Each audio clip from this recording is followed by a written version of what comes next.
Jama'a masu sauraron mu Assalamu alaikum, sannunmu da saduwa a cikin shirinmu na takaitattun labarai. Yau biyar ga watan tara shekara ta 2020 miladiya, wadda ya yi daidai da 16 ga watan 1 shekara ta 1442 bayan hijiran fiyayyen halitta Annabi Muhammadu sallallahu alaihi wasallam. Mai karanta labaran Babangida Salihu Adamu.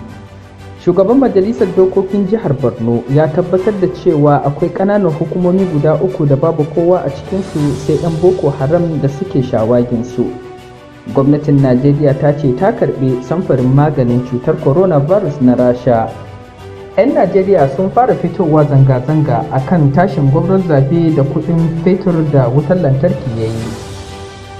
Gwamna Ganduje na jihar Kano ya ɗauki nauyin ɗalibai guda 43 karatu a ƙasar Egypt. A yau ne mai girma gwamna Bala Muhammad Abdulkadir na Bauchi zai buɗe wasu ayyukan tituna a cikin garin Bauchi, wadda ya tashi daga kan gwangwangwan Bakaro Kofar Duri Malam Goje zuwa Mudalawar. Wannan buɗe aiki za a ƙaddamar da shi ne ƙarƙashin jagorancin gwamnan River. Yau ne muka sake samun labarin wani abin takaici kuma abin al'ajabi da ya faru a unguwar Fadamar Mada da ke cikin garin Bauchi, inda aka tsinci wata jaririya a cikin wani kango. Ga takaitattun rahoton kamar haka. Inna lillahi wa inna ilaihi raji'un. Za mu fara da kalma ne na inna lillahi wa inna ilaihi raji'un. Mun samu wannan jaririya a cikin wannan kango da kuke gani a wannan anguwa na Fadaman Mada New Station. An samu wannan jaririyar ne a ciki sakamakon yara da suke shuka a cikin wannan kango sun zo dubawa sai suka tarar da ita a yashi a cikin wajen, suka yi kwalala domin mutane su zo a kawo mata agaji.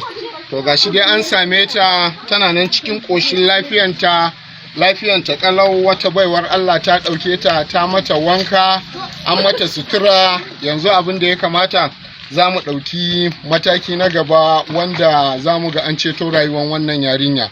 Ga fiskanta nan ya ce mace wanda aka tsince ta a cikin wannan wajen, yarinya ce mace, ga ta nan ina tunanin wannan zanin ma, wannan jan zanin muna kyautata zaton kamar da shi ne aka tsince ta a cikin wannan waje. To an samu wata baiwar Allah da ta mata sutura, ta mutunta ta, wanda yanzu kuma in Allah ya so ya yarda za mu ɗauki matakin da ya kamata domin a ceto wannan rayuwar wannan yarinya. Ga yaran da suka tsinci wannan wa'annan suka nuna inda wannan jaririya take, suka yi kwalala, mutane suka zo suka same ta. Jama'a, ƙarshen labaran kenan. Ku biyo mu waɗansu lokaci don sake samun waɗansu labarai muhimmai daga wannan gidan talabijin na Fikira TV. Amma a yanzu nake ce da ku Assalamu alaikum.